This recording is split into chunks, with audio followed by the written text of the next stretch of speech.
Assalamualaikum warahmatullahi wabarakatuh. Jumpa lagi dengan NJ Channel, channel yang membahas berita teraktual, terhangat, dan sedang menjadi perbincangan publik. Sahabat NJ Channel, kali ini yang akan kita bahas mengenai Pilpres di 2024. Karena ini memang menarik perhatian publik. Ada sejumlah tokoh yang ini mulai muncul di permukaan untuk bersaing, untuk berkompetisi di 2024. Kalau kita lihat ada nama Pak Prabowo Subianto, ada Pak Anies Baswedan, ada Pak Ganjar Pranowo, dan ada Mbak Puan Maharani. Dan yang menariknya teman-teman, di internal PDIP sendiri juga sudah ada persaingan antara Ganjar Pranowo dan Mbak Puan Maharani yang sama-sama diunggulkan untuk menjadi calon presiden dari PDIP. Dan bahkan kemarin itu muncul wacana dari Johan Budi, ini kader PDIP, yang membentuk terkait Dewan Kolonel. Fungsi dan tugasnya adalah untuk mensosialisasikan keberhasilan program dari PDIP dan juga untuk menyampaikan prestasi-prestasi dari Puan Maharani. Karena Puan Maharani ini dicalonkan untuk menjadi calon presiden di 2024. Dan ini adalah inisiatif dari Johan Budi dan kawan-kawan yang ada di DPR. Jadi Dewan Kolonel fungsinya adalah untuk menaikkan rating dari Puan Maharani dengan menyampaikan terkait prestasi Puan Maharani. Kemudian teman-teman, tidak ketinggalan dari kubunya Ganjar Pranowo, ini ada relawan yang membentuk Dewan Kopral. Dewan Kopral itu adalah dewan yang dibentuk oleh relawan Ganjar Pranowo untuk menaikkan rating dari Ganjar, untuk menyampaikan keberhasilan prestasi dari Ganjar Pranowo. Itu adalah Dewan Kopral. Jadi di Puan Maharani ada Dewan Kolonel, di pihak Ganjar ada Dewan Kopral. Tetapi menurut masing-masing dari kubunya Puan Maharani mengatakan ini adalah candaan, ini adalah guyonan. Tetapi juga di pihak relawan Ganjar mengatakan ini juga guyonan. Wah, ini menarik teman-teman. Sana ada guyonan, sini ada guyonan. Kalau sana serius, ini serius. Berarti ini kan sebenarnya ada persaingan di tubuh PDIP antara Puan Maharani ataupun Ganjar Pranowo. Dan semua itu sebenarnya tergantung dari keputusan Megawati. Karena Megawati lah yang akan menentukan siapa yang akan diusung menjadi calon presiden dari PDIP. Apakah Puan Maharani atau Ganjar Pranowo. Nah, sahabat NJ Channel, untuk lebih jelasnya coba kita baca beritanya. Kita baca berita dari Kumparan. Dewan Kolonel vs Dewan Kopral, babak baru persaingan Puan dan Ganjar. Internal PDIP menuai sorotan jelang pemilu 2024. Pemicunya akibat dibentuknya Dewan Kolonel hingga Dewan Kopral. Dewan Kolonel merupakan sebuah gerakan yang dibentuk anggota fraksi PDIP DPR bertujuan mendorong Puan Maharani di Pilpres 2024. Anggota DPR fraksi PDIP Trimedia Panjaitan mengatakan, ide pembentukan Dewan Kolonel digagas oleh anggota fraksi PDIP Johan Budi. Ide itu disampaikan Johan Budi usai rapat fraksi langsung bersama Ketua DPP PDIP Puan Maharani. Ia habis rapat ada pengarahan, Mbak Puan kan pembina fraksi, dan cuma saat Mbak Puan saja. Kemudian masuk ruang pimpinan fraksi. Johan Budi bilang, kita loyalis Mbak, harus buat sesuatu. Dewan Kolonel, kita tunjukkan bahwa kita loyalis Mbak, kata Trimedia Panjaitan. Sedangkan Kopral dibentuk oleh simpatisan Ganjar. Ketua relawan Ganjar Pranowo bernama Mania Immanuel Ebenezer menyebut gerakan itu untuk menandingi Dewan Kolonel. Eben mengatakan gagasan membentuk Dewan Kopral muncul karena pihaknya merasa tertantang dengan lahirnya Dewan Kolonel. Mereka juga akan segera melakukan deklarasi di Jawa Tengah, Jawa Timur, dan Jawa Barat. Ide Dewan Kopral itu terlontar ketika merasa tertantang ada Dewan Kolonel. Relawan Ganjar isinya pendukung Ganjar membuat Dewan Kopral. Target secepatnya mungkin akan dideklarasikan Jatim, Jateng, dan Jabar.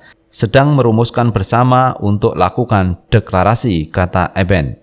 Eben juga ketum dari Jokowi Mania itu menuturkan Dewan Kopral dibentuk dalam rangka memikat hati rakyat untuk mendukung Gubernur Jawa Tengah itu sebagai calon presiden dalam pemilu 2024. Sekjen PDIP Hasto Kristianto menegaskan pembentukan Dewan Kolonel untuk mendukung Ketua DPP PDIP Puan Maharani hanya guyonan politik.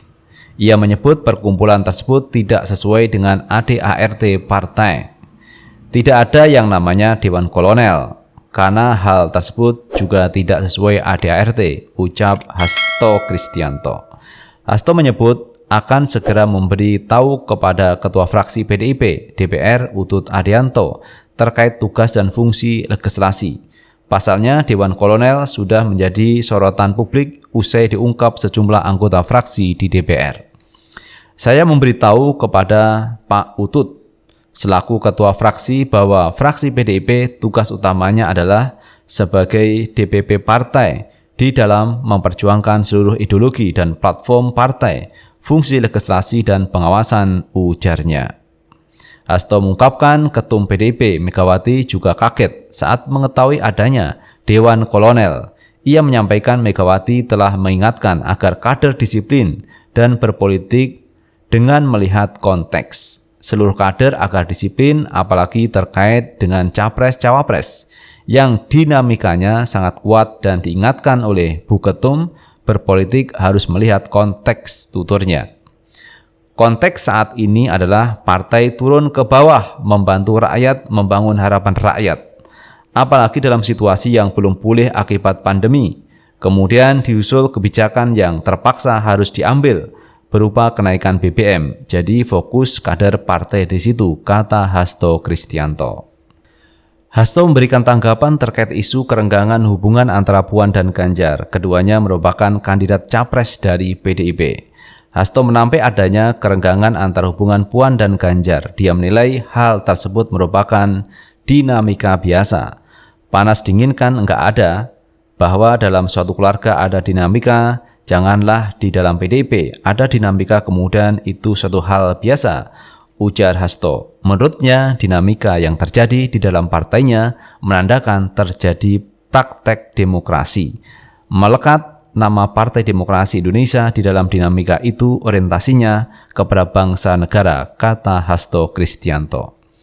Nah, itu teman-teman terkait persaingan yang ada di tubuh PDIP antara Dewan Kolonel dengan Dewan Kopral. Dewan Kolonel ini dibentuk dari pendukung Puan, Dewan Kopral dibentuk dari pendukungnya Ganjar Pranowo. Yang keduanya sama-sama ingin supaya maju di Pilpres 2024 yang akan datang.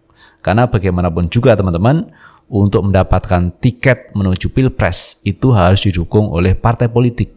Nah, untuk membuat partai politik yang mendapatkan suara misalkan 20% sesuai dengan presidential threshold itu tidaklah mudah. Dan hanya satu-satunya partai PDIP yang mendapatkan 20% presidential threshold dan bisa mengusung calon presiden. Yang lainnya mesti berkoalisi, bergabung dengan partai lain kalau ingin mengusung calon presiden. Maka sebenarnya bagi PDIP cukup nyaman hari ini bisa mengusung calon presiden sendiri. Tanpa perlu berkoalisi pun PDIP bisa mengusung calonnya. Tetapi masalahnya siapa yang akan diusung untuk menjadi calon presiden? Kalau kita lihat Puan Maharani ini elektabilitasnya rendah. Jadi kalah jauh kalau dibandingkan dengan Prabowo, Anies maupun Ganjar Pranowo. Tetapi Puan Maharani ini adalah anak biologis dari Megawati. Puan Maharani juga menjadi Ketua DPR RI. Puan Maharani juga menjadi Ketua DPP PDIP. Maka sebenarnya peluang dari Puan Maharani cukup banyak, cukup besar untuk diusung menjadi calon presiden.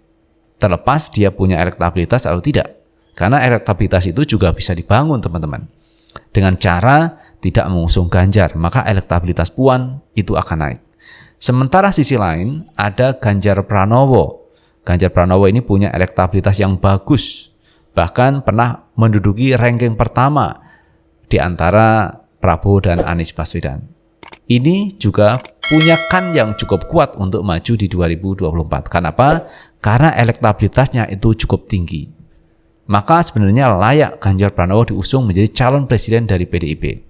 Namun demikian teman-teman, namanya calon presiden kan hanya satu. Apakah akan memilih Ganjar atau memilih Puan Maharani? Kalau memilih Ganjar, tentu Puan Maharani tidak punya peluang untuk menjadi presiden. Tetapi kalau Puan Maharani diusung menjadi calon presiden, maka Puan Maharani berpeluang untuk menjadi presiden. Maka ini menjadi dilema bagi PDIP, bagi Megawati Soekarno Putri memilih siapa. Karena dua-duanya punya plus minus untuk diusung menjadi calon presiden. Nah itu sahabat Enjoy Channel yang bisa kita bahas kali ini, dan terima kasih telah menonton video ini. Sukses selalu. Assalamualaikum warahmatullahi wabarakatuh.